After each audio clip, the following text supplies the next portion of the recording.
नमस्कार, कार्यक्रम प्रयासमा हार्दिक स्वागत छ।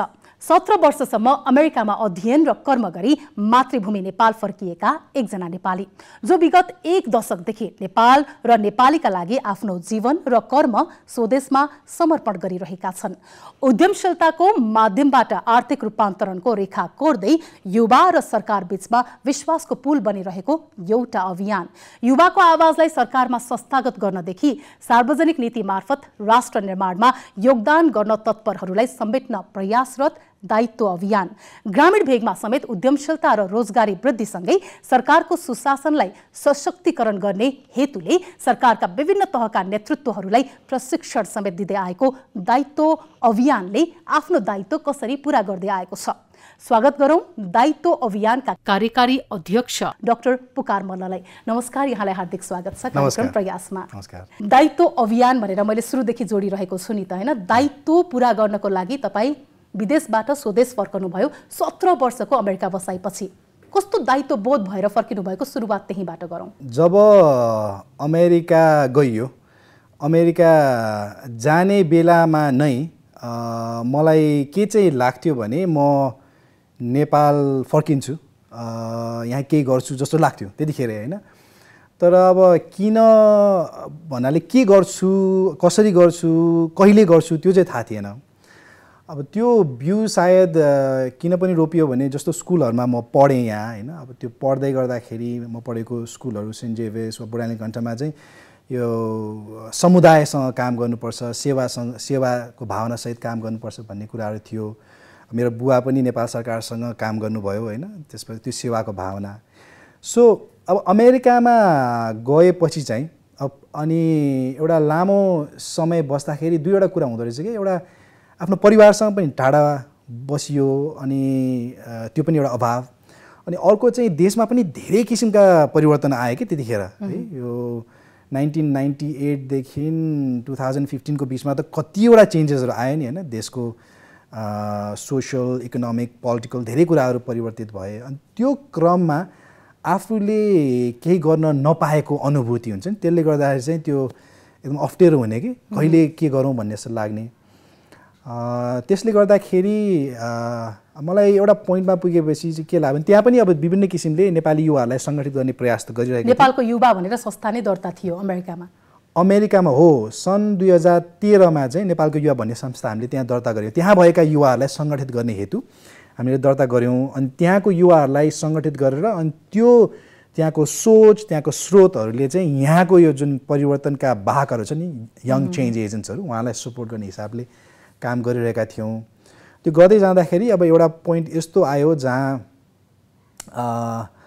मेरो त पूर्व जीवनमा मैले त अलिकति टेक्नोलोजी, इन्जिनियरिङ यो सबै गरेको हो नि, अनि मलाई त्यो सबै गर्दै पनि सधैँ मलाई प्रविधि भन्दा पनि प्रविधिको जुन प्रभाव हुन्छ नि जनतामा, मान्छेमा, हो त्यसमा चाहिँ बढी रुचि रहने। अनि त्यसकारणले गर्दाखेरि एउटा पोइन्ट यस्तो आयो कि मलाई अहिलेसम्म याद छ, मैले जुन थिसिस लेखेको थिएँ नि मेरो युनिभर्सिटीमा, मेरो पिएचडी को डेसर्टेसन, त्यो पिएचडी को डेसर्टेसनलाई एउटा केम्ब्रिज युनिभर्सिटी प्रेसले मन परायो अनि किताब लेखौँ भन्ने भन्नुभयो क्या उहाँहरूले। अनि एउटा त्यो थियो मेरो समय प्रयोग गर्ने ठाउँ। अनि अर्को चाहिँ त्यहाँ रहेको अब युवाहरूलाई सङ्गठित गर्नको लागि एउटा फ्यासन सो आयोजना गर्ने सोच थियो कि त्यहाँ हरेक वर्ष एउटा एएनए कन्भेन्सन हुन्छ नि, त्यो फ्यासन सो आयोजना गर्ने सोच थियो। अब समय लिमिटेड छ, हैन? आफ्नो फुल टाइम जब पनि छ। के गर्ने भन्दा दोस्रो काम गरेँ क्या मैले, त्यो किताब लेखिएन, त्यो फ्यासन सो आयोजना गरियो। किनभने सोच के रह्यो भने युवाहरूलाई सङ्गठित गर्नको लागि अलिकति सृजनशील तरिकाले फ्यासन जस्तो कुरामा सङ्गठित गरियो भने त त्यो उनीहरू आउँछन् नि, हैन? फन पनि हुनु पर्यो, प्रोडक्टिभ पनि हुनु पर्यो। त्यो उमेर र ऊर्जा अनुसार पनि त्यो विषयगत क्षेत्रमा चाहिँ उनीहरूको अलिकति लगाव पनि बढ्छ भन्ने पनि सोच आयो होला। हजुर, हो, एक्ज्याक्टली। अनि त्यो भएपछि अनि त्यस्तै विभिन्न तरिकाले त्यहाँको समाजमा भिज्दै जाँदा मलाई एउटा पोइन्टमा के आयो दिमागमा भने त्यतिखेर नेपालमा पनि काम गर्न थालिसकेको थिएँ। म यो किन गरिरहेको छु, हैन? म को हुँ, म यो के गरिरहेको छु। अनि मलाई हुन त अमेरिकामा गएर धेरै कुराहरू गरियो, धेरै कुरा सिकियो, प्रविधिको क्षेत्रमा धेरै कुरा गरियो, तर कस्तो भयो भने ठ्याक्कै त्यो खुसी हुन नसक्यो के, सम्पूर्ण किसिमबाट खुसी हुन्छ, सुखी चाहिँ भयो, आत्मसन्तुष्टि प्राप्त भएन। आत्मसन्तुष्टि चाहिँ कतातिर चाहिँ अझै गर्न बाँकी छ जस्तो भइरहने के। अनि त्यो प्रश्न को उत्तर खोज्दाखेरि चाहिँ जब जब देशसँग जोडिएका कामहरू गरिन्थ्यो नि एकदम चाहिँ भित्रैबाट खुसी भए जस्तो महसुस हुने कि नेपाल आउँदाखेरि अथवा त्यहाँ कुनै एउटा नाटक हुन्छ नि नेपाली नाटक खेल्दाखेरि होइन यो सबै गर्दाखेरि अनि एउटा पोइन्टमा पुगेपछि मलाई के लाग्यो भने त्यो प्रभु प्रकाश भनिन्छ नि मलाई के लाग्यो भने मान्छे तब खुसी हुन्छ जब उसले त्यो काम गर्छ जसमा उसको पहिचान फक्रिन्छ होइन अनि मेरो लागि भनेर चाहिँ सायद यो नेपालसँग जोडिएको कामहरू गर्दा म आफूलाई खुसी पाइरहेको छु भने यही काम गरौँ नि त भन्ने लागेर अनि दिशा परिवर्तन गरेको हुँ मैले इन्जिनियरिङबाट मैले दिशा परिवर्तन गरेर अनि फेरि बोस्टनमा गएर पढेर अनि बिस्तारै अनि नेपाल फर्किने बाटो एकदमै तपाईँको पृष्ठभूमिलाई फर्केर हेर्ने हो भने त तपाईँ वर्ल्ड ब्याङ्कसँग पनि आबद्ध भएर काम गर्नुभयो एउटा विज्ञको रूपमा एउटा काउन्सिलरको रूपमा पनि काम गर्नुभयो होइन त्यसैसँगै अब तपाईँ विश्वविख्यात हार्वर्ड युनिभर्सिटी अन्तर्गतको अनुसन्धानकर्ता पनि हुनुहुन्छ यी सबै पल पलमा फरक फरक विधामा एउटा डुबेर आएको मान्छेले चाहिँ देशमा आएर उद्यमशीलता प्रवर्धन नै गर्छु भनेर चाहिँ त्यो एउटा आँट बटुलेर आउनुभयो सुरुवाती दिनमा त अहिले तपाईँ जहाँ हुनुहुन्छ र तपाईँले सरकारसँग मिलेर कतिपय कामहरू जुन गरिरहनु भएको छ नि त्यो सम्भाव्यता त्यति बेला त देख्नु भएको थिएन होला नि समय क्रमले सिकायो देखायो के भयो हो होइन त्यो सुरुमा त मैले यसरी यो गर्छु भनेर सोचेको थिएन अस्ति यो दायित्व फेलोसिपको दीक्षान्त समारोहमा मैले त्यही भनेको थिएँ कि यदि यो प्लेटफर्म चाहिँ मलाई कसैले त्यतिखेर दिएको भए यदि यो प्लेटफर्म जुन छ नि दायित्व अभियानको त्यतिखेर भएको भए मैले के गर्थेँ भनेर सोचिरहेको थिएँ कि अनि त्यस हिसाबले सोच्दा त म अझै कहाँ पुग्थेँ जस्तो लाग्यो होइन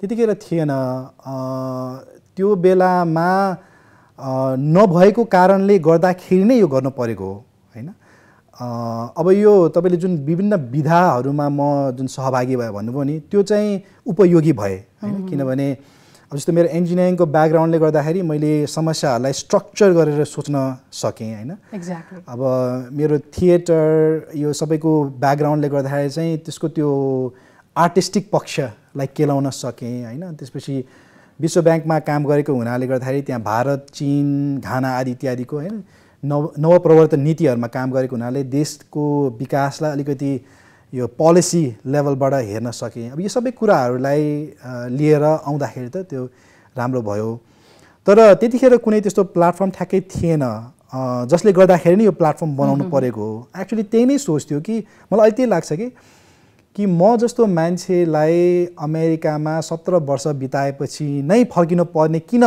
होइन कोही मान्छे 7 वर्षमा पनि फर्किन सक्छ एकदमै फेरि कस्तो पनि हो भने मान्छेको जीवनमा भनेको एउटा भौतिक सुखले ठुलो भूमिका खेल्छ नि त होइन विश्वकै शक्तिशाली राष्ट्र आर्थिक रूपमा पनि तपाईँ सबल भइसक्नु भएको ठाउँमा अध्ययनको क्रमले होस् अथवा तपाईँको पारिवारिक पृष्ठभूमि नि त्यो हिसाबले विकास हुँदै गइरहेको समयमा तपाईँले नेपाल फर्केर म नयाँ काम गर्छु फेरि सङ्घर्षको एउटा क्रम हो नि त त्यो त त्यसमा आफू मात्र जान्छु गर्छु भनेर हुँदैन पारिवारिक सपोर्ट उत्तिकै आवश्यकता छ होइन यो सबै कुराहरूलाई मिलाएर जसरी तपाईँ आउन सक्नुभयो र गर्न सक्नुभयो नि त्यसबाट धेरैले एउटा उदाहरणीय एउटा व्यक्तिको रूपमा पनि यहाँलाई लिन्छ होइन तपाईँले भन्नुभएको यो परिवारको सपोर्ट छ नि यो एकदमै महत्त्वपूर्ण कुरा हो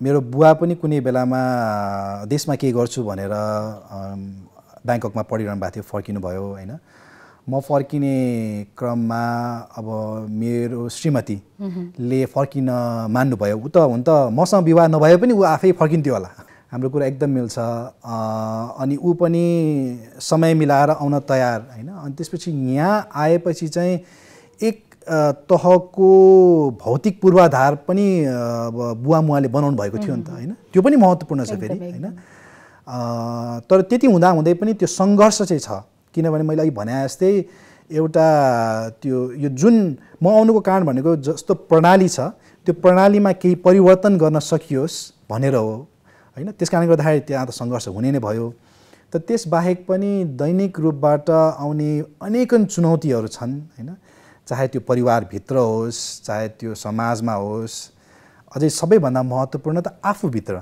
किनभने मान्छेले त आफ्नो अपेक्षाहरूलाई आफ्ना प्रगतिका सूचाङ्कहरूसँग त्यो कम्पेयर गरिरहन्छ नि त हरेकचोटि होइन अनेकन चुनौतीहरू आए तर त्यही चुनौतीहरूले मान्छेको क्यारेक्टर बनाउने हो मान्छेलाई खुसी बनाउने हो र मैले अघि भने जस्तै यो गर्न पाउनु भनेको नै मेरो लागि अवसर हो र यो गर्दाखेरि जे हासिल गरे पनि नगरे पनि म खुसी छु। खुसी र सुखलाई नै हामीले मापन गर्ने फरक फरक सोचहरू हुन्छ आफ्नो वैचारिक बहसमा जाला यो विषय होइन। यसलाई हामी थाती राखेर अब लागौँ, दायित्व अभियान सुरु गर्नुभयो, युवाहरूलाई यहाँले मुख्य लक्षित केन्द्रमा राख्नुभयो युवाहरू।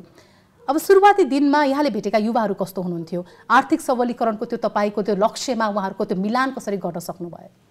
हजुर, सुरुमा नेपालमा के गर्ने भन्ने सोच जब पलायो र अमेरिकामा रहेका युवाहरूलाई सङ्गठित गर्दै केही रिसोर्सहरू जुन हामीले बटुल्यौँ, अनि त्यसपछि चाहिँ यहाँका मुद्दाहरूलाई केलाउने प्रयास गऱ्यौँ कि सुरुमा। मलाई अहिलेसम्म याद छ सन् 2008 नोभेम्बर 13 को दिनमा है हामी 55 जना युवाहरू त्यो बेकरी क्याफे सुन्धारामा भेटेका थियौँ होइन। त्यो विभिन्न क्षेत्रका युवाहरू हुनुहुन्थ्यो होइन, अब सामाजिक विकास, एक्टिङ, अनि त्यसपछि राजनीति, उद्यमीहरू। अनि हामीले त्यतिखेर केलाएका विषयवस्तुहरूमा 3टा कुरा आयो कि, एउटा चाहिँ राजनीतिक अस्थिरता आयो, दोस्रो युवाहरूलाई अवसरको कमी भएको, अनि तेस्रो चाहिँ युवाहरू अलिकति निराशामुखी हुँदै गएको होइन। यो 3वटा कुराहरू आयो होइन। त्यसरी त्यो मुद्दाहरूलाई केलाएपछि अब के गर्ने भन्दाखेरि चाहिँ युवा बेरोजगारी एकदमै ठुलो मुद्दा छ यो देशमा, किन युवाहरूलाई अवसर कम भएर नै हामी बाहिर गइरहेछौँ नि। चाहे त्यो अवसर चाहिँ तपाईँको प्राज्ञिक अवसर होस् होइन, जस्तो एकाडेमिक अपर्च्युनिटिजको लागि होस् वा यो रोजगारी जन्य अवसर होइन, त्यसको लागि बाहिर गइरहेछन्। त्यसमा के गर्न सकिन्छ भन्दा, अनि हामीहरूले त्यसो हो भने अब देशको अधिकांश जनता कहाँ छन् भन्दा ग्रामीण भेगमा छन्। देशमा युवा रोजगारी चाहिएको छ भने यदि हामीले युवाहरूकै क्षमता वृद्धि गर्न सक्यौँ र युवाहरूले नै रोजगारी दिन सक्ने ठाउँमा पुगे भने चाहिँ यो समस्यालाई त हामीले भित्रैबाट चिर्छौँ नि भन्ने जस्तो लागेर अनि हामीले ग्रामीण युवा रोजगारी वृद्धिको लागि ग्रामीण युवा उद्यम कार्यक्रम सुरु गऱ्यौँ, जहाँ चाहिँ हामीहरू गाउँमा गएर ती वृद्धिमुखी युवाहरू भेटाउँछौँ, उहाँहरूलाई 1 वर्षसम्म हामी प्रशिक्षण दिन्छौँ, अनेक किसिमका प्रशिक्षण दिन्छौँ र त्यसपछि उहाँलाई बैंकमा र बजारमा जोड्ने काम गर्छौँ। त्यहाँबाट चाहिँ हाम्रो यात्रा नेपालमा सुरु भयो। आजभन्दा 1 दशक अगाडिको समयलाई हामीले फर्केर हेर्ने हो भने चाहिँ पुकारजी कस्तो पनि समय थियो भने त्यो बेलामा बरु खाडी मुलुक जाने, पैसा कमाउने होइन, आर्थिक रूपमा अब त्यो बेलामा देशको आर्थिक सुदृढीकरणसम्म समृद्धिसम्मको सपना थोरैले मात्र देख्थे होलान्, आफ्नो भविष्य बनाउने, परिवारको भविष्य बनाउने त्यो सोचले जान्थे नि त युवाहरू। तपाईँहरू ग्रामीण भेगमा जाँदाखेरि गाउँ गाउँ पुग्दा पनि त युवाको सङ्ख्या त कम थियो होला नि? कम थियो, तर यस्तो पनि रहेछ कि अब हामीले रूपाजी धेरै हामी केमा फोकस छौँ भने 1500 जना युवाहरू गइरहेछ भन्ने कुरामा हामी फोकस छौँ होइन। 1500 जना युवा पनि बाहिर गइरहेछन्, 3 देखि 5 वटा लास पनि फिर्ता आइरहेछ, तर कतिजना युवाहरू त हरेक दिन पनि आइरहेछ नि त, त्यही प्लेनबाट त फिर्ता युवाहरू आइ पनि रहनु भएको छ। अनि त्यो आएका युवाहरूमध्ये कतिले नयाँ कामहरू पनि गरिरहनु भएको छ, त्यो पनि छन् कहानी। अब हामी कस्तो छ भने समाजमा हेर्दाखेरि के कुराले चाहिँ अलिक बढी भनौँ न अब यो बजार पाउँछ भन्दाखेरि अब यो नकारात्मक सोचहरू आउँछन् कि, तर कति सकारात्मक हिसाबले हेर्ने हो भने फिर्ता आएका युवाहरूले उद्यम सुरु गरेर आफ्नो त्यहाँको समुदायहरूलाई अझै धेरै विभिन्न किसिमले प्रभाव पनि पाइरहेका छन् नि, त्यो पनि भइरहेकै हो है त्यतिखेर। अनि त्यतिखेर चाहिँ त्यस्ता व्यक्तिहरूसँग मेरो भेट भयो कि अब कोरियाबाट 9 वर्षसम्म होइन विभिन्न हन्डरहरू खाएर फर्केको एउटा यस्तो ओम सारू मगर भन्ने एकजना युवा, त्यतिखेर त म त्यत्रो काम गर्थेँ, यहाँ त काम गरेको के काम हो भन्नुहुन्थ्यो, तर यहाँको मान्छेले हेर्दा त दिन रात खटेको छ त्यो मान्छे है। अर्को के अरे यो खाडी मुलुकबाटै 7 वर्ष बसेर फर्केर त्यो पाल्पाको पहिलो फिसिङ रेजोर्ट बनाउनु भएको है त्यस्तो मान्छे। अनि ओम सारूले चाहिँ के अरे बङ्गुर खेती गर्नुभयो होइन। यस्ता युवाहरू भेटेँ मैले जो चाहिँ विदेशका अनुभवहरू सङ्कलन गरेर फर्किनु भएका थिए र यहाँ केही गर्न थालिसक्नु भएको थियो। उहाँहरूसँग चाहिँ एउटा नवप्रवर्तनको सोच थियो, तर के थिएन भन्दाखेरि सिस्टम थिएन क्या, त्यहाँ एउटा सिस्टम थिएन। सिस्टम भने के भन्दा ब्याङ्कले उनीहरूलाई विश्वास गरिसकेको अवस्था थिएन होइन, अथवा त्यहाँको स्थानीय सरकारले उहाँहरूलाई विश्वास गरिसकेको अवस्था थिएन होइन, तर उहाँहरूलाई गर्न चाहिँ एकदम मन थियो कि। सो हामीले गरेको के हो भन्दाखेरि ती युवाहरूको एकातिर हामीले उहाँहरूको क्षमता वृद्धि गरेर उहाँहरूलाई माथि लग्यौँ, अर्कोतिर चाहिँ यो सिस्टमलाई पनि बलियो बनाउँदै गयो कि। त्यसो भए त्यो आइडिया जुन नवप्रवर्तन सोच छ नि, त्यो चाहिँ तिनै युवाहरूको सोचलाई नै यहाँहरूले अझ विकासको रूप दिने हो कि अथवा यहाँहरूले आफ्नो सोचलाई चाहिँ उहाँहरूलाई लागू गर्ने हो त? ए होइन, त्यो त पहिलो कुरा नै हो, किनभने यसलाई ABCD पनि भन्छ एसेट बेस्ड कम्युनिटी डेभलपमेन्ट। हामीले जहिले पनि जे छ त्यसलाई केमा परिवर्तन गरियो भने चाहिँ जहाँ पुग्ने हो त्यहाँ पुग्न सकिन्छ सोच्ने हो कि अब कुनै एउटा पहाडमा कागती खेती गर्दै हुनुहुन्छ गोमा भण्डारी भने हामीले उहाँलाई त्यहीँबाट माथि लाने हो। बरु उहाँलाई कहाँ समस्या छ, जस्तो यही गोमाजीको केसमा उहाँलाई पानीको समस्या, प्लास्टिक पोखरी बनाउन सकिन्छ, पहाडमा त प्लास्टिक पोखरी राख्न सकियो नि त, हो त्यो भयो। अब टङ्कजीलाई उहाँको बिजनेस मोडललाई बढाउनु थियो, वेबसाइट बनाउनु थियो होइन, ओम सारूको आफ्नै कुरा थियो। सो हरेक कन्टेक्स्टमा के छ आवश्यकता त्यसै अनुसार गर्ने हो, किनभने उहाँहरूले त्यो गर्नुको पनि त के कारण छ नि। कार्यक्रम प्रयासै हेरिरहनु भएको छ, पुकार मल्लको यो इन्टरभ्यू हेरिरहनु भएको छ होइन। एकजना कोही व्यक्ति उद्यममा लाग्नु पनि भएको छ, नवप्रवर्तन सोच पनि छ उहाँको, तर उहाँलाई सहयोगको आवश्यकता छ। अब यहाँहरूसँग यो प्लेटफर्मसम्म पुग्नको लागि चाहिँ पहुँच कसरी राख्ने त होइन, त्यो खाले प्रश्न मैले सोधिरहेको छु कि उहाँलाई कसरी सहजता हुन्छ, तपाईँहरूसम्म कसरी पुग्ने त। हामीले कसरी काम गर्छौँ रूपाजी भने सुरुमा त हामीले उद्यमीहरू खोज्थ्यौँ अनि उद्यमीलाई सपोर्ट गर्थ्यौँ, अगाडि बढ्थ्यौँ, जसको लागि भने फन्डहरू रेज गर्थ्यौँ होइन। त अहिले चाहिँ के गर्न थाल्यो भने हामीले पालिकासँग सहकार्य गर्छौँ कि अब सङ्घीय नेपालमा त पालिकाहरू छन्, पालिकाहरूले हरेक वर्ष 20 लाखदेखि 2 करोड अझ त्योभन्दा बढीसम्म उद्यमीहरूलाई सहयोग गर्नको लागि विभिन्न किसिमको क्रियाकलापहरू गरिरहेका हुन्छन्। कतिचोटि ती चाहिँ फलदायी नभएका हुन सक्छन्, तर गर्ने सोच चाहिँ छ होइन। मेयर साहबहरू, डेपुटी मेयर साहबहरू होइन, उहाँहरू गर्न चाहनुहुन्छ। सो हामी के गर्छौँ भने पालिकासँग 1 वर्षको सम्झौता गर्छौँ अनि 1 वर्षको सम्झौता गरेर पालिकासँगै मिलेर हामीहरू उद्यमी चयन गर्छौँ। उद्यमीलाई हजुर पालिकासँग। त्यही भएर यो कार्यक्रमको नाम नै नगर प्रमुख दायित्व उद्यम द्रुतीकरण कार्यक्रम हो। अथवा उपमेयर्सहरूसँग हामीले काम गऱ्यो भने चाहिँ नगर उपप्रमुख दायित्व ग्रामीण उद्यम कार्यक्रम भनेर गर्छौँ कि। अनि त्यसरी गर्दाखेरि चाहिँ कोही युवा हुनुहुन्छ जो यो दायित्वसँग मिलेर के गर्न चाहनुहुन्छ भने तपाईँ कुन पालिकामा हुनुहुन्छ होइन, हामी के चाहन्छौँ भने त्यो एउटा मान्छेलाई मात्रै नगरेर उहाँको लागि त गर्ने नै हो, तर साथसाथै चाहिँ त्यहाँको त्यो जुन त्यो सिस्टम छ नि, इकोसिस्टम हो, त्यो बलियो बनाउन सकियो भने हामी चाहन्छौँ कि हामीहरू अपरिहार्य नबनोस् कि 1 वर्ष 2 वर्षपछि हाम्रो आवश्यकतै नपरोस् कि बानी नपरोस् हाम्रो आवश्यकतै नपरोस्। पालिकाले त आफै गरिहाल्छ नि, उहाँहरू त सधैँ रहिरहनुहुन्छ नि। मेयर साहबहरू, डेपुटी मेयर साहब पो त जानुहुन्छ, संरचना त रहन्छ नि, स्रोत त रहन्छ नि। हो त्यो कारणले गर्दाखेरि कोही पनि युवाले हामीसँग सहकार्य गर्न चाहनुहुन्छ भने चाहिँ यहाँको पालिका को हो, कहाँ छ होइन, हामीहरू पालिकासँग समन्वय गरेर अनि त्यसपछि कार्यक्रम सुरु गर्न सक्छौँ। 8 वर्षको अभ्यासमा चाहिँ अहिले कुन ठाउँमा छौँ जस्तो लाग्छ? दायित्व अभियान चाहिँ कहाँ छ अहिले? सुरुमा हामीहरूले ती उद्यमीहरूसँग कुरा गऱ्यौँ अनि उहाँको सपनालाई साकार गर्न के गर्न सकिन्छ भन्ने सामान्य सोचबाट सुरु गरेको कुरा चाहिँ अहिले दायित्व अभियानमा नेपालमा हामीहरूले 4 किसिमको काम गर्दैछौँ है। एउटा युवा रोजगारीको काम गर्दैछौँ। युवा रोजगारीको काम गर्दै जाँदाखेरि जुन उद्यमशीलता मार्फत युवा रोजगारी वृद्धिको काम गरिरहेछौँ। अर्को भनेको चाहिँ त्यसलाई अझै टाढा लानको लागि त नीति र सुशासन होइन, शासकीय व्यवस्थालाई पनि सुदृढ गर्नु पऱ्यो नि त। दोस्रो भनेको पोलिसी र रिसर्चको काम पनि हुँदैछ होइन।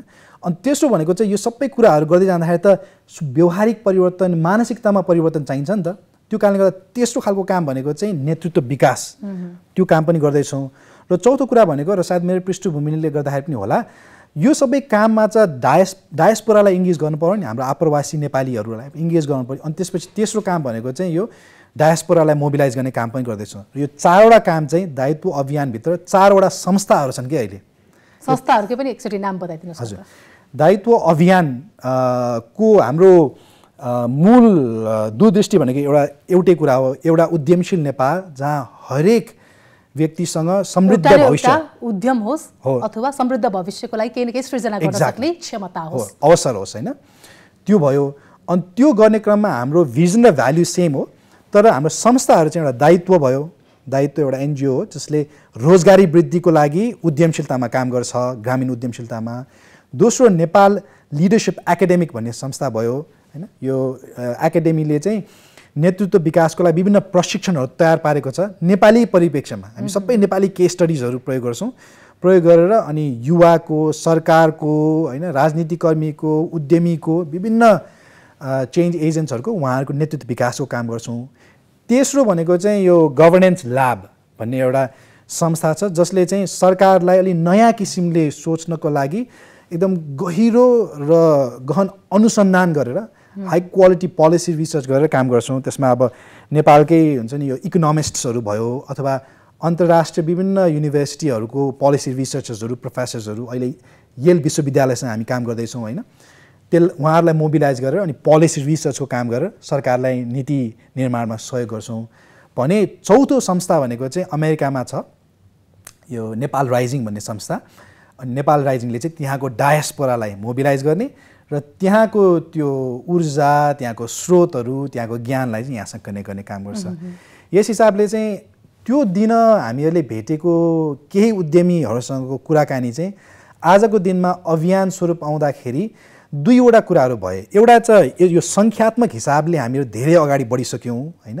अब उद्यमीकै सङ्ख्या हेर्नुहुन्छ भने हामीहरूले 3वटा प्रदेशमा 65 जना युवाहरूको द्रुतीकरण गरेर 30 जना महिलाहरू हुन्छ होइन गरिसक्यौँ हाम्रो त्यो काम गर्ने तरिकाहरूमा फेरबदल आए हाम्रो जुन अर्को कार्यक्रम छ जसमार्फत हामीले त्यो उद्यमशीलतामा नीतिगत तरिकाबाट के गर्न सकिन्छ भनेर पोलिसी फेलोसिपको काम छ हामीले गरिरहेको होइन सन् 2013 मा मात्र हामीसँग 6 जना फेलोजहरू थिए भने आजको दिनमा 141 जना फेलोजहरू विभिन्न संसारको तपाईँको 40-45 वटा राष्ट्रबाट नेपालमा आएर काम गर्नुभएको छ 51 वटा सरकारी संस्थाहरूसँग सङ्घीय प्रादेशिक र स्थानीय होइन सरकारी मन्त्रालय निकायहरूसँग काम गर्नुभएको छ 70% नेपालमा हुनुहुन्छ कतिजनाले त लोकसेवाको जाँच दिएर सरकारमा प्रवेश गर्नुभएको छ कतिजना उद्यमी बनिसक्नुभयो कतिजना त देशको सबैभन्दा कान्छो प्रधानमन्त्री बन्छु भनेर लाग्नु भएको छ है यो भनेको के सङ्ख्यात्मक कुराहरू हुन् होइन सो सङ्ख्यात्मक हिसाबले पनि वृद्धि भयो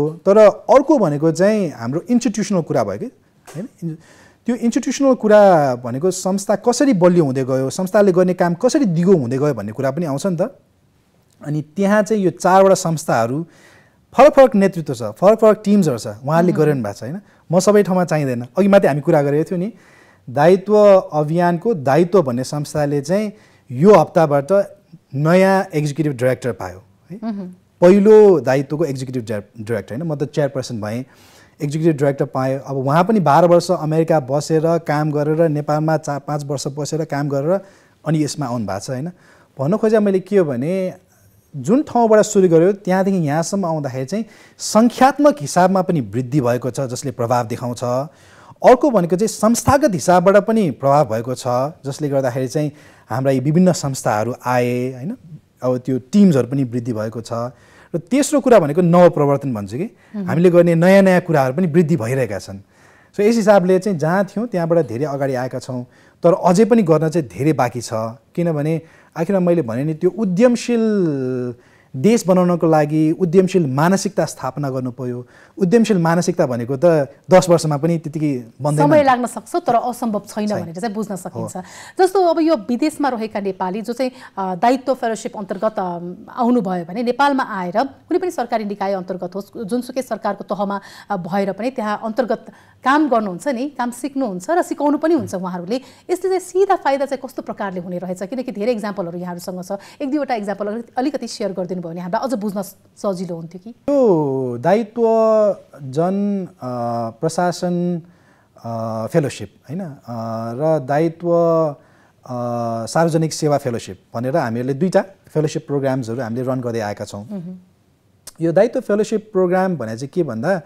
अब देशमा वा विदेशमा रहेका अलिकति पोलिसी क्षेत्रमा रुचि राख्ने युवाहरू चाहे ती न्युयोर्कमा होस् वा नाङ्गीमा होस् होइन अब उनीहरूले त्यो पोलिसीमा रुचि राख्छ भने प्लेटफर्म के त उनीहरूले चाहिँ गएर सरकारलाई नीति निर्माणमा होइन सपोर्ट गर्ने प्लेटफर्म के त भन्दाखेरि धेरै कम छ कि अघि मैले जुन त्यो विश्वासको खाडल छ भने नि त्यही कारणले गर्दा त्यो कम छ अनि त्यो ठाउँमा उभिएको यो कार्यक्रम हो होइन अनि त्यसमा कुनै पनि एउटा फेलो आउनु भएपछि यसमा केही कुराहरू हुन्छन् पहिलो कुरा भनेको चाहिँ त्यो फेलोलेको नेतृत्व विकास हुन्छ किनभने अप्ठ्यारो परिस्थिति अनिश्चित परिस्थितिमा उसले सृजनशील भएर नतिजामुखी हुनको लागि त उसको नेतृत्व विकास हुने भयो नि होइन उसले धेरै कुरा सिक्छ है हामीले भन्ने पनि गर्छौँ कि यो कार्यक्रमबाट कसले सबैभन्दा बढी पाउँछ भन्दा यी युवाहरूले नै पाउँछन् भन्ने कुरा हुन्छ दोस्रो कुरा तपाईँले अघि भन्नुभयो जस्तै सरकारमा रहेका नीति निर्माताहरू होइन उपसचिवज्यूहरू सहसचिव सचिवज्यूहरू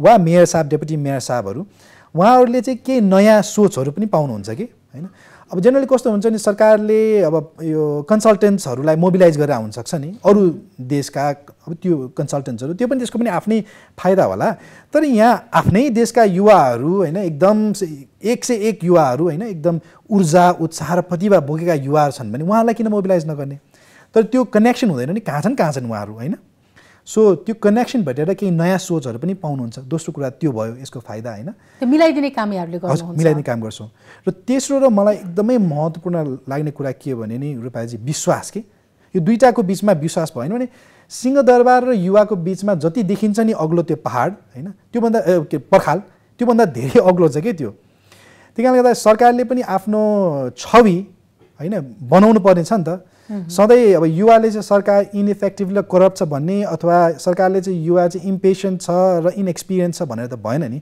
होइन आखिरमा दुवै पक्षसँगै आएर गर्नु सिक्न र सिकाउन सकिन्छ हजुर साटासाट गर्न सक्छौँ ज्ञान होइन अनि त्यो चाहिँ एउटा आधार बनेको छ कि र त्यही आधारकै स्वरूपबाट पनि अहिले हामीहरूले विभिन्न सरकारी निकायहरू मन्त्रालयहरूसँग चाहिँ संस्थागत हिसाबले एमओयू गरेर अगाडि बढ्न पनि सकेका छौँ एकदमै पछिल्लो समयमा राष्ट्रिय योजना आयोग र दायित्व अभियान बीचमा एउटा सहकार्य पनि भएको छ होइन त्यो सम्झौता कस्तो प्रकारको हो व्यक्तिगत रूपबाट पनि र दायित्व अभियानको लागि संस्थागत रूपबाट पनि त्यो उपमा उपलब्धि भन्छु कि म होइन हामीले धेरै मेहनत गरेपछि अनि मान्छे धेरै मेहनत गरेर अनि पहाड चढ्छ नि है सबै त्यो चढ्दा चढ्दा अनि एकैचोटि हिमाल देखेपछि कस्तो खुसी लाग्छ नि होइन सेतो दाँत देखा जस्तो त्यस्तै अनुभूति भयो त्यो हाम्रो केवल भण्डारी सचिवज्यू हुनुहुन्थ्यो होइन डाक्टर विश्व पौडेल हाम्रो उपाध्यक्षज्यू हुनुहुन्थ्यो उहाँसहितको त्यो कार्यक्रममा मलाई त्यही अनुभूति भयो त्यो एमओयू भनेको के हो भने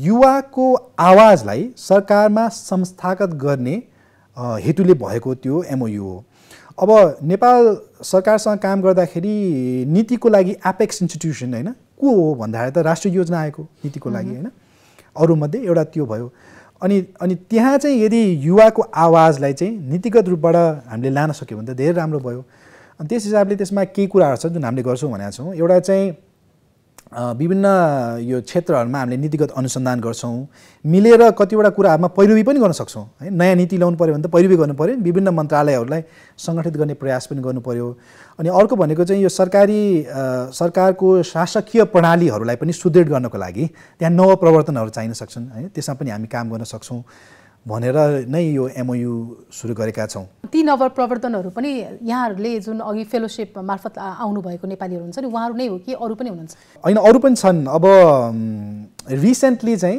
हामीले एउटा अर्को कार्यक्रम सुरु गरेका छौँ कि यो दायित्व Nepal leadership academy governance lab यो तीनैवटा संस्थाहरूले मिलेर लिडरसिप फर इकोनोमिक गभर्नेन्स भन्ने एउटा प्रोग्राम सुरु गरेका छौँ सोच चाहिँ के हो भने संघीयतामा देशले प्रवेश गरेपछि स्थानीय सरकार एकदमै महत्त्वपूर्ण भयो तर स्थानीय सरकारले परिणाम दिन सकेन भनेर जुन कुरा आउँछ नि त्यो परिणाम दिन नसक्नुको कारण भनेको त्यो मेयर मात्रै होइन नि डेपुटी मेयर मात्रै होइन जस्तो लाग्छ राजनीतिकर्मी मात्रै भन्नु मिल्दैन कि मलाई के लाग्छ भने त्यहाँ चाहिँ जब त्यो गभर्नेन्स बलियो हुन्छ त्यसपछि चाहिँ परिणाम आउने हो गभर्नेन्स भनेको त गभर्मेन्ट मात्रै होइन नि त हो त्यस कारणले गर्दाखेरि यो प्रोग्रामको सोच के हो भने आर्थिक वृद्धि स्थानीय तहमा आर्थिक वृद्धि हासिल गर्नको लागि पालिकाको वरिपरि चाहिँ एउटा यस्तो राम्रो आर्थिक सुशासनको परितन्त्र बनोस् त्यो इकोसिस्टम बनोस् भन्ने सोच हो अनि त्यो गर्ने क्रममा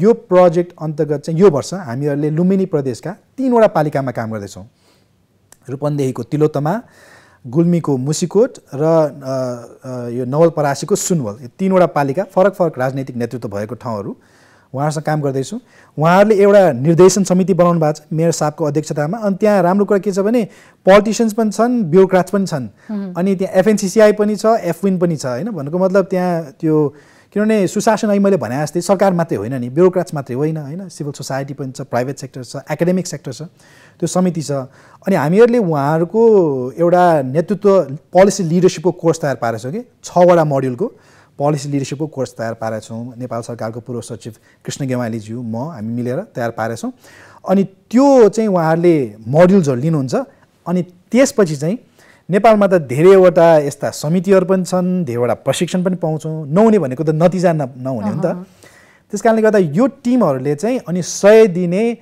एउटा प्रोजेक्ट गर्नुहुन्छ कि यो वर्षको चाहिँ प्रोजेक्ट भनेको युवा रोजगारीको क्षेत्रमा भन्नाले प्रशिक्षणको कार्यक्रम यहाँले राख्नुहुन्छ अनि त्यो कार्यक्रममा सहभागीहरूले चाहिँ 1 वर्षभित्र चाहिँ त्यस्तो किसिमको कार्य गर्नुहुन्छ। हजुर, अनि उहाँको त्यो 100 दिने द्रुत परिणाम पहल भनेका छौँ।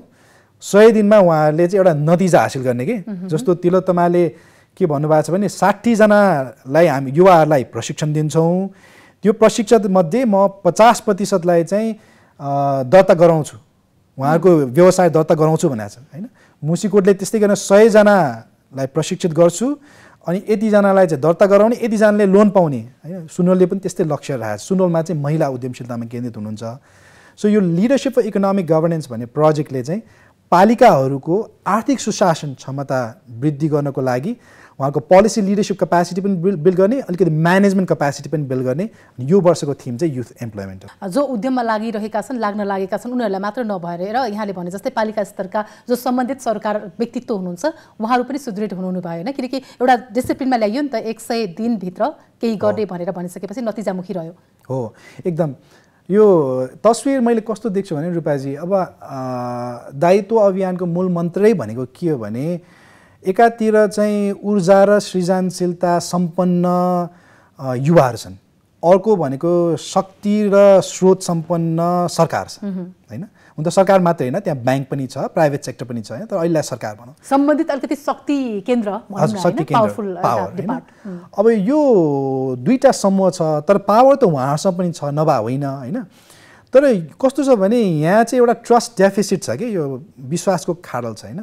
अब यसलाई सँगै ल्याउने क्रममा एउटा लामो समयसम्म दायित्व अभियानले केमा काम गर्यो भन्दा युवाहरूको क्षमता अभिवृद्धि गर्ने, चाहे त्यो उद्यमी होस्, चाहे त्यो पोलिसी रिसर्चर्स होस्, चाहे त्यो चेन्ज एजेन्ट्सहरू, सोसियल चेन्जेस होइन, उहाँको क्षमता अभिवृद्धि गर्ने काम गर्यो।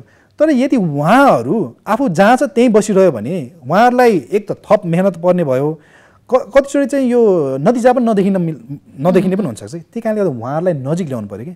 कुरा भनेको चाहिँ उहाँलाई तल तान्ने होइन कि, मेरो विचारमा सँगै मिलेर अघि बढ्ने। एक्ज्याक्टली, उहाँहरूलाई माथि लाने, उहाँलाई सँगै ल्याउने। अनि यो लिडरसिप फर इकोनोमिक गभर्नेन्स भन्ने प्रोग्रामको कामै त्यही हो कि उहाँलाई नजिक ल्यायो भने युवा रोजगारीको क्षेत्रमा कस्ता समस्या रहेछन् त, युवा तथा महिला उद्यमीलाई त कहाँ गाह्रो रहेछ, अनि त्यो गर्नको लागि हामीले के गर्नुपर्ने रहेछ र त्यो गर्ने क्रममा चाहिँ कस्तो खालको शासकीय नवप्रवर्तन चाहिएको रहेछ होइन। हामीहरू हरेक हप्ता भेट्नुपर्ने हो कि, मिटिङ कस्तो गर्नुपर्ने हो, टिममा को राख्नुपर्ने हो, आफूले एकअर्कालाई कसरी अकाउन्टेबल बनाउने होइन, एउटा मेयर र एउटा सिएओले कसरी सहकार्य गर्ने, आफै बिचमा चाहिँ विश्वासलाई कसरी बलियो बनाउने होइन, अनि त्यहाँको एकाडेमिक सेक्टरलाई कसरी इन्गेज गर्ने, यस्ता विभिन्न कुराहरू छन् नि होइन। सो रोजगारी वृद्धि गर्नको लागि भनेर पनि उहाँले आफ्नो शासन प्रणालीलाई सुदृढ गर्न सकिन्छ। एकदमै। अब शासन प्रणालीलाई सुदृढीकरणको लागि जुन यहाँले प्रयास गरिरहनु भएको छ नि, यसरी समग्रतामा एक ठाउँमा ल्याएर जसरी प्रयास गर्नुभएको छ, यसमा खासमा अहिलेसम्म यहाँले खुट्याउनु त भएको होला नि त, अवसर कस्तो छ र चुनौती कस्तो छ, चुनौतीहरू कस्ता कस्ता छन्, अप्ठ्यारा चाहिँ के रहेछन् त? यो शासकीय पद्धतिमा भन्नुभयो। शासकीय पद्धतिमा अहिले हामीले यो लिडरसिप इकोनोमिक गभर्नेन्स प्रोग्राममा के याद गऱ्यौँ भने कतिचोटि चाहिँ यो गभर्मेन्टमा राम्रै इन्टेन्सन भए पनि उहाँहरू अत्यन्तै व्यस्त हुनुहुन्छ कि, त्यो डे टु डे अफेयर्सहरू हुन्छ नि, पब्लिक एडमिनिस्ट्रेसन, द मिटिङ्सहरू, अनेक कुरामा यति व्यस्त हुनुहुन्छ कि त्यो ठ्याक्क समस्याहरूलाई बुझ्नको लागि आफै भेड्ने समय पाउनुहुन्न कि। अनि नयाँ कुरा गर्न चाहे पनि त्यो पुरानै कुराहरू गर्न भ्याइ नभए भइरहेको बेलामा नयाँ कुरा गर्ने समय पनि नमिलिरहेको अवस्था एउटा मैले त्यो भेटेको छु। अर्को भनेको चाहिँ त्यो जुन उहाँहरूले गर्ने तरिका छ नि, त्यसमा चाहिँ यो पोलिटिसियन्स पनि छन्, ब्युरोक्राट्स पनि छन् है। अब अहिले त स्थानीय सरकारको संरचनामा त विभिन्न किसिमका मान्छेहरू छन् नि है, पोलिटिसियन्स छन्, ब्युरोक्राट्स पनि विभिन्न किसिमका छन् है। त्यो लोकल लेभलबाट आउँछन्, प्रोभिन्सबाट आउँछन्, फेडरल लेभलबाट आउँछन्, त्यहाँ लोकल कन्ट्र्याक्टर्सहरू छन् होइन, सबैको सहकार्यबाट बन्छ नि त काम भनेको। अनि त्यो हुने क्रममा चाहिँ उहाँहरूको बिचको सहकार्य कसरी गर्दाखेरि सबैभन्दा राम्रो हुन्छ, किनभने त्यहाँ पनि त अलिक विश्वासलाई वृद्धि गर्नुपर्ने छ होइन। त्यहाँ पनि अब कतिचोटि कस्तो हुन्छ नि, सिइओ साहबहरूको ट्रान्सफर एकदमै चाँडै हुने गर्छ होइन, त्यो पनि एउटा समस्या छ होइन। सो दोस्रो कुरा मैले देखेको भनेको चाहिँ उहाँहरूको बिचमा चाहिँ कसरी काम गर्दाखेरि सबैभन्दा प्रभावकारी हुन्छ भन्ने कुरा भयो। तेस्रो भनेको चाहिँ सिस्टम्सहरू नै हो कि, जस्तो डेटा सङ्कलन गर्नु पऱ्यो, डेटालाई स्टोर गर्नु पऱ्यो, डेटालाई एनालाइज गर्नु पऱ्यो होइन। कतिचोटि हामीले कस्तो हुन जान्छ भने निर्णयहरू के को आधारबाट गरिन्छ भने इमोसनको आधारबाट कि मैले यहाँ जाँदा यो देखेको थिएँ त्यही कारणले गर्दा सायद यो सही हो जस्तो लाग्छ नि। सही पनि हो, तर एउटा उदाहरणको कारणबाट त गर्न मिलेन निर्णय गर्दा त एभिडेन्स बेस्ड पोलिसी मेकिङ हुनु पऱ्यो नि, पोलिसी डिसिजन हुनु पऱ्यो होइन। त्यसको लागि भनेर अलिकति अनुसन्धान गरेर निर्णय गर्ने त्यो स्थिति पनि बस्नु पऱ्यो होइन। र अर्को एउटा पक्ष मलाई एकदमै महत्त्वपूर्ण के पनि लाग्छ भने यो इन्क्लुजिभ डेमोक्रेसी अथवा इन्क्लुजिभ गभर्नेन्सको हिसाबबाट चाहिँ लाभान्वित वर्ग जो छ नि, लक्षित वर्ग जो छ उनीहरू पनि सहभागी हुनु पऱ्यो कि यो प्रक्रियामा। भन्नुको मतलब निर्णय बनाउँदाखेरि उहाँहरूलाई कसरी सहभागी भन्ने, कुनै पनि निर्णय चाहे त्यो प्राइम मिनिस्टर्स एम्प्लोइमेन्ट प्रोग्राम होस् चाहे त्यो मेयर्स एम्प्लोइमेन्ट प्रोग्राम होस् होइन, त्यो गर्ने क्रममा चाहिँ लाभान्वित जो लक्षित वर्ग छ उहाँको सोच के हो, उहाँको समस्या के हो त्यो बुझ्नु पऱ्यो। र त्यो कार्यक्रमलाई जब कार्यान्वयन गरिन्छ, कार्यान्वयन गर्ने क्रममा पनि उहाँहरूलाई चाहिँ समय समयमा उहाँहरूलाई इङ्गेज गराउनु एकदमै लक्षित वर्ग भनेर चाहिँ भन्ने होइन, अनि बहसमा पनि त्यही कुराहरू ल्याउने, तर त्यही लक्षित वर्गलाई समावेश नगराउने त्यो एउटा थिति छ, त्यसलाई पनि अन्त्य गर्न खोजिरहनु भएको छ। यी मुख्य विषयहरू चाहिँ मलाई यी लाग्छ, यी चारवटा मुख्य विषयहरू चाहिँ चिर्ने प्रयास गर्दैछौँ। एकदमै खुसी लाग्यो मलाई। दायित्व अभियान अन्तर्गतको धेरै कुराहरू यहाँले हामीलाई अझ बुझाइदिइरहनु भएको छ। पुकारजी, यहाँ कस्तो व्यक्ति भने अलिकति नेपाल फर्केर नेपाललाई माया गर्ने र नेपालमा परिवर्तन गरौँ भनेर त्यो सम्भागको रूपमा मात्र नभएर तपाईँ आफ्नो अन्तर्गतको उद्यमीहरूले गरेका कामहरूलाई यति धेरै उहाँहरूलाई सपोर्ट गर्नुहुन्छ कि केही न केही नेपाली वस्तुहरू प्रयोग गर्नुहुन्छ होइन, शरीरमा जहिले पनि तपाईँको केही न केही प्रयोग पनि गर्नुहुन्छ, त्यो किसिमको बानी चाहिँ कसरी लाग्यो? मान्छे खुसी तब हुन्छ जब उसको पहिचान फक्रिन्छ भने नि, म त्यो कुरामा एकदमै विश्वास राख्छु है। अनि मेरो लागि त्यो भनेको चाहिँ नेपालसँग जोडिएका कुराहरू, नेपाली हुनु होइन, यो सबै कुराहरूमा चाहिँ मेहनत गर्नु, काम गर्न पाउनुमै हो। अब यदि त्यो हो भने नेपालीहरूले बनाएको कुरा प्रयोग गरौँ भन्ने कुरा त अब एकदमै कस्तो भने त्यो नेचुरली आउने कुरा जस्तो लाग्छ कि एकदमै। तर कस्तो पनि हुन्छ भने हाम्रो एउटा समाजमा युवा पिँढीकै कुराहरू गरिरहँदाखेरि युवा पिँढीकै कुरा गरौँ होला, अथवा स्कुल सकेर कलेज लाइफ प्रवेश गर्दै गरेकाहरूमा पनि के हुन्छ भने ब्रान्डको कुरा, एकदम ब्रान्ड कन्सियस, इन्टरनेसनल मार्केटमा के छ होइन त्यो प्रयोग गरौँ भन्ने हुन्छ।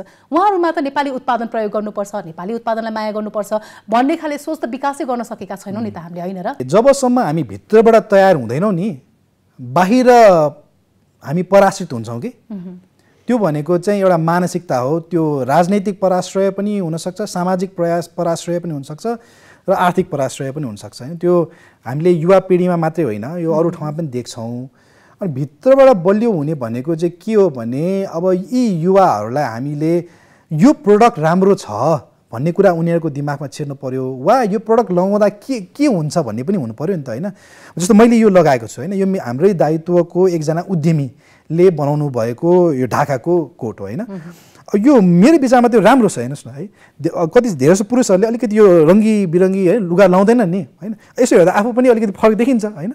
त्यो माथि पनि ढाकाको लुगा हो, देशको पनि र राम्रो स्टिचिङ पनि छ होइन। सो मलाई के लाग्छ भने यससँग जोडेको धेरै मेसेजहरू छन् कि जुन अब कसैले बुझ्यो भने अनि उसले कम्युनिकेट गर्न सक्छ होइन। सो त्यस कारणले गर्दा मलाई नेपाली प्रडक्ट्सहरूको वरिपरि चाहिँ त्यो मेड इन नेपाल भन्ने सोच छ नि, त्यसको वरिपरि चाहिँ अलिकति त्यो जनचेतना पनि बढाउने, अपनत्व बढाउने होइन, यो काम पनि हुनुपर्छ कि। मात्र हामीले सरकारलाई दोष लाउने अथवा जो अलिकति एउटा शक्ति केन्द्रमा छ भने उसको मात्र मुख ताक्ने नभएर हामी सबैले आफ्नो ठाउँबाट प्रयास गर्नुपर्छ होइन।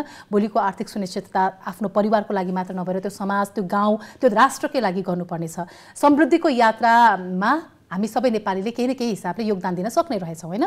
त्यो आफ्नो सोच बाँडेर होस् कि नवप्रवर्धन कुनै सोच छ भने त्यो सोचमा मिलेर काम गरेर होस् कि विभिन्न बाटोहरू अपनाउन सक्ने रहेछौँ। सकिन्छ, एकदम सकिन्छ। र तपाईँले अघि भन्नुभयो नि हामीहरू प्रतिभा म होइन, अब म नेपालमा आएर जुन मैले एक हिसाबको प्रयोग गरेँ नि एक्सपेरिमेन्ट होइन, किन गर्न सकेँ भन्दा म अमेरिकाबाट नेपाल आउनुभन्दा अगाडि 2 वर्ष मेरो त कुनै खास धेरै स्रोत आउने जागिर त थिएन नि, प्रतिभाको थियो।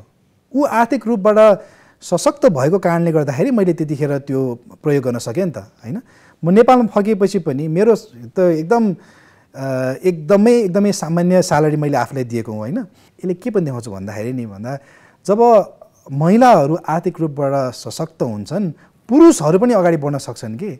भन्नु खोजा मैले यो लैङ्गिक सोच ल्याउन खोजेको पनि हुँ। मुख्य कुरा भनेको आर्थिक सबलीकरण हो कि।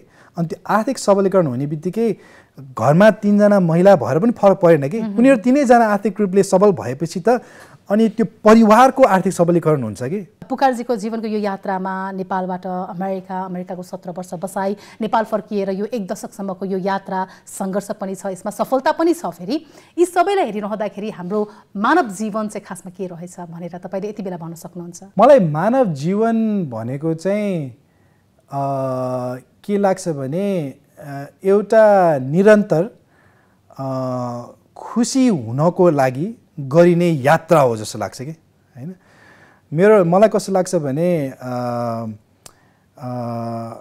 के भन्छ, success is being the best version of you हैन। अनि त्यो आफू त्यही कारणले गर्दाखेरि खुसी हुनेको यो यात्रा हो भने चाहिँ त्यो यात्रामा आफू को हो भन्ने कुरा चाहिँ मान्छेले थाहा पाउनु पर्यो कि हैन। अब त्यो भनेको अब म भनेको चाहिँ ग्राफिटी गर्ने खालको मान्छे हुँ रे हैन भने द्याट इज फाइन हैन, त्यही ठिक छ नि। म भनेको एउटा म्युजिसियन हो भने म त्यही ठिक छ हैन। म भनेको चाहिँ आर्किटेक्ट हो भने त्यो ठिक छ हैन। म भनेको अब यहाँ अख्तियार सम्पन्न प्रधानमन्त्री नै हुनुपर्ने अथवा हुन्छ नि एउटा ठुलो उद्योगी नै हुनुपर्ने भन्ने लाग्दैन क्या मलाई।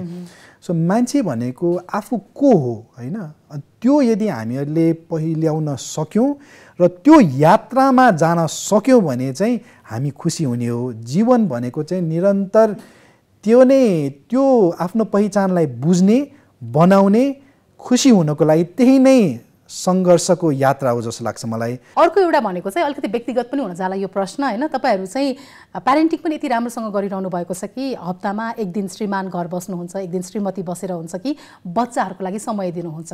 त्यो सबैको जीवनमा त सहज पनि नहोला त्यो किसिमले लागू गर्नको लागि। तपाईँहरूकोमा कसरी त्यो ब्यालेन्स भइरहेछ? अब बच्चा जन्माउने निर्णय हामी दुवैजनाको हो। अनि त्यसरी दुवैजनालाई 2टा बच्चा जन्माउन मन लागेको पनि हो हैन। अनि हामी एकदम खुसी छौँ, 2जना छोरीहरू पनि छन् हाम्रो है। अनि अब प्र्याक्टिकली सोच्दाखेरि यदि दुवैजनाको करियर उत्तिकै महत्त्वपूर्ण छ भने, किनभने उसको भन्दा मेरो किन महत्त्वपूर्ण, मेरो भन्दा उसको किन महत्त्वपूर्ण भन्ने कुरा आउँछ नि त। हामी दुवैजना फेरि महत्त्वाकांक्षी व्यक्तिहरू पनि छौँ जो चाहिँ समाजमा परिवर्तन चाहन्छ हैन। सो भन्नु चाहिँ ऊ चाहिँ अब उद्यमी नै हो हैन, उद्यमी नै हो, जडीबुटीको अनुसन्धान गर्छ, त्यसैको उसको प्रोडक्ट पनि छ। म अलिकति सामाजिक अभियानमा लागेँ, तर हामी दुवैजना समाजमा परिवर्तन चाहन्छौँ भने चाहिँ अब कसरी चाहिँ घर सञ्चालन गर्ने भन्ने कुरा आउँछ नि त। अनि त्यहाँ चाहिँ बेस्ट भनेको के हो भने कोलाबोरेटिभली गर्ने। समाजमा यदि हामीले कोलाबोरेसन चाहन्छौँ घरमै नगर्ने भने त अन्डरस्ट्यान्डिङ दुईजनामा छ। हजुर। अनि त्यो प्र्याक्टिकल चाहिँ हाम्रो किन पनि सम्भव हुन सक्यो भने एउटा हामी दुवैजनासँग त्यो संस्थागत हिसाबले पनि सक्यौँ है। 9 to 5 काम भएको भए त गाह्रो हुन्थ्यो नि त हैन। त्यो समस्या भएन हामीहरूलाई र हामी दुवैजनाले चाहिँ यस्तो हुन्छ है भनेर आफ्नो संस्थालाई पनि तयार पार्यौँ कि। जस्तो म अफिसमा 2 दिन नगए भने पनि हप्तामा अफिस चाहिँ राम्ररी अगाडि सञ्चालित हुनेछ है भन्ने खालको वातावरण बनाएँ, उसले पनि बनायो। र अर्को कुरा हाम्रो लागि रुपैयाँ चाहिँ के पनि महत्त्वपूर्ण छ भने हाम्रो परिवारहरू कि। जस्तो मेरो मुवा बुवा उहाँहरूले पनि हेरिदिनुहुन्छ नि त। अब कहिलेकाहीँ दुवैजनाको मिटिङ हुन्छ हेर्नुहोस् न। अब म आज यहाँ आएको छु, उसको अर्को केही छ भने अनि के गर्ने भन्ने कुरा आउँछ नि त हैन। अनि त्यो बेलामा मुवा बुवाले पनि धेरै सहयोग गर्नुहुन्छ। सो सोमबार बुधबार चाहिँ म बाहिर जाने दिन हो, मङ्गलबार र बिहिबार ऊ जाने दिन हो, अनि शुक्रबार चाहिँ हामीहरू नेगोसिएट गर्छौँ के भएन भने मुवा बुवा हुनुहुन्छ। एकदमै राम्रो उदाहरण पनि दिनुभयो होइन। परिवारमा अलिकति म्यानेज गर्न सक्यो भने त गर्न मिल्ने पनि रहेछ नि त होइन। श्रीमान र श्रीमतीमा तिम्रो काम चाहिँ विशेष, मेरो काम चाहिँ होइन, अथवा मेरो काम चाहिँ विशेष, तिम्रो काम चाहिँ होइन भन्ने किसिमको त्यो एउटा सोच भयो भने पनि एक किसिमको बहस सुरु हुन्छ र त्यसले पनि सम्बन्धमा केही न केही दरारहरू पनि उत्पन्न हुन सक्छ। कतिपयको अवस्थामा त्यो पनि छ होइन। कार्यक्रमको अन्त्यमा पनि आइपुगेका छौँ। तपाईँले अघिदेखि पनि भनिरहनु भएको छ, परिवारको कुरा गरिरहनु भएको छ भने साथमा प्रतिभाजीले जति पनि यहाँलाई सहयोग गर्नुभयो नि अमेरिकाबाट नेपाल आएदेखिको अहिलेसम्मको स्थितिमा पनि, हुन त आफ्नो श्रीमतीलाई त्यो भनिरहन आवश्यकता छैन पनि होला, बुबाआमा अथवा छोरीहरू अथवा श्रीमतीको लागि पनि तपाईँको प्रयासमा उहाँहरूको जुन साथ सहयोग र माया छ त्यसको लागि केही भन्न चाहनुहुन्छ? तपाईँले अन्तिममा भन्नुभयो है, यो त सुरुदेखि अन्तिमसँग यो गुन्जिरहेको कुरा हुन्छ नि। यो भन्दाखेरि पनि त्यो कस्तो मन खुसी पनि हुने अनि एकदम मार्मिक भइँदो रहेछ कि।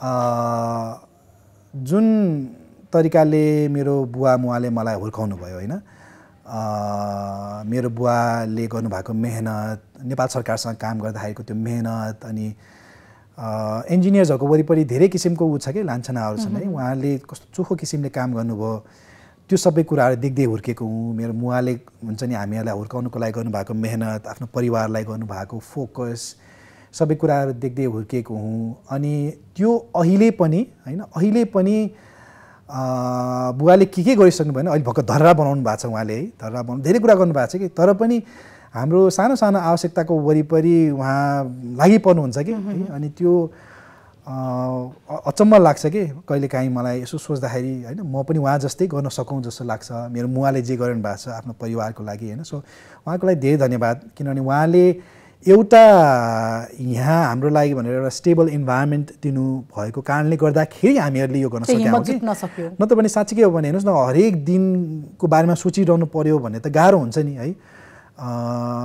त्यो उहाँले जुटाइदिनु भयो। उहाँलाई पनि सहज भएन नि। अब हामीहरू एक किसिमको संस्कारसहित आयौँ नि। 17 वर्ष म अमेरिकामा थिएँ, प्रतिभा त्यही अनुसारले 10 वर्ष बाहिर थियो भने चाहिँ एउटा फरक संस्कारसहित आयौँ नि। यहीँ जन्मियौँ हुर्क्यौँ, तर बाहिर पनि त हुर्क्यौँ नि। त्यो संस्कारसहित यहाँ आउँदाखेरि त त्यो दुईवटा संस्कारसँगै आउँदाखेरि उहाँलाई सहज पनि भएन, तर पनि हामीहरूले सँगसँगै होइन यहाँसम्म आउन सक्यो नि है। यो पारिवारिक सङ्घर्ष र पारिवारिक सफलता भन्छु म।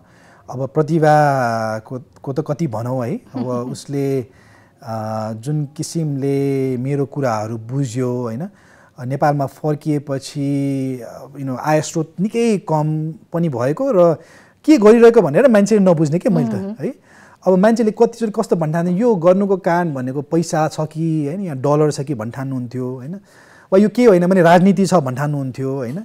त्यो केही पनि होइन नि, मेरो लागि त त्यो अघि मैले भने जस्तै पहिचानको यात्रा हो होइन।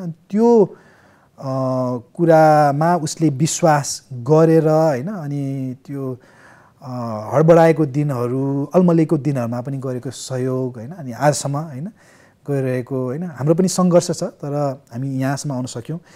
Very grateful. अझै मलाई त के रहर लाग्दो हुन्छ भने नि, हिजो के मेरो छोरी, हिजो मेरो छोरीले भनेको कुरा यति मार्मिक छ, अचम्मै पऱ्यो। 6 वर्ष कि भयो होइन, म कम्प्युटरमा काम गरिरहेको थिएँ, प्रतिभा बाहिर थियो। अनि त्यसपछि एउटा इमेल आयो, त्यो इमेलमा मैले खोजेको सन्देश थिएन, अनि मैले ओ नो भने कि ए ला भने होइन। अनि छोरीले बुवा के भयो भन्यो होइन। अनि मैले खोइ अब यो एउटा काम बिग्रियो भने। अनि त्यसपछि उसले मलाई के भन्छ भने, डोन्ट वरी है, तपाईँ चिन्ता नगर्नुहोस्, खुसी के अरे खुसी भनेको कुरा त परिवार भएपछि खुसी भइहालिन्छ नि। वी आर टु होइन, परिवार भएपछि खुसी भइहालिन्छ नि। मलाई क्रिसमसको गिफ्टहरू चाहिँदैन, मलाई गिफ्ट चाहिँदैन, मलाई यहाँ तपाईँ भए पुगिहाल्छ नि भनेर भन्यो कि। अब त्यो उसले कहाँ के देख्यो होइन। अब भन्नु खोजा बच्चाहरूले पनि सानै उमेरदेखि केही सन्देश दिन्छन् सकारात्मक हुनको लागि। हजुर, exactly. So I think that मलाई कस्तो लाग्छ भने नि रूपाजी, यो परिवर्तनको यात्रामा कतिचोटि हामीले चाहिँ आकाशतिर हेर्दै गर्दाखेरि दुईवटा कुरा गर्न बिर्सिन्छौँ कि। जति नै त्यो कुरा महत्त्वपूर्ण भए पनि, जति नै महत्त्वपूर्ण भए पनि दुईवटा कुरा गर्न बिर्सिन्छौँ। एउटा भनेको चाहिँ आफ्नो परिवारलाई हेर्न बिर्सिन्छौँ होइन, किनभने त्यो एकदमै महत्त्वपूर्ण टिम हो कि। मेरो अफिसको टिम भन्दा कतिचोटि कहिले महत्त्वपूर्ण टिम, त्यो पनि टिम नै हो है। त्यसलाई हामीले हेर्न बिर्सिन्छौँ। र अर्को कुरा भने आफैलाई हेर्न बिर्सिन्छौँ कि आफू कहाँ छ, कस्तो भइरहेको त्यो पनि विचार गर्नु पऱ्यो नि। सो मेरो परिवारका सबै सदस्यहरूलाई म धेरै धन्यवाद दिन चाहन्छु। र यति मात्रै नभइकन अरू पनि छन् है परिवारका सदस्य, उहाँलाई पनि धन्यवाद। आफूले आफूलाई निहालेर पनि हेर्न सक्नु पर्यो, परिवार, समाज र राष्ट्रको बारेमा पनि सोच्नु पर्यो होइन। आज हामीलाई तपाईँले कार्यक्रम प्रयासमा आएर दायित्व अभियानले गरेका प्रयासहरूको बारेमा यति धेरै जानकारी दिनुभयो, यसको लागि धन्यवाद। र जुन आर्थिक सुदृढीकरणसँगै रूपान्तरणको प्रयासमा यहाँहरू लागिरहनु भएको छ, त्यो प्रयास सफल होस् भन्ने शुभकामना पनि। हजुर, धेरै धन्यवाद, धेरै धन्यवाद। हो, युवा शक्तिको दक्षतालाई उच्चतम प्रयोग गर्न सके देशमा औद्योगिक क्रान्ति सम्भव पनि छ। हस्त आजलाई कार्यक्रम यही टुङ्गिन्छ। अर्को हप्ता अर्को व्यक्तित्वको प्रयासका साथमा हामी उपस्थित हुने नै छौँ। यहाँहरू AP1 टेलिभिजन हेर्दै गर्नुहोला। नमस्कार।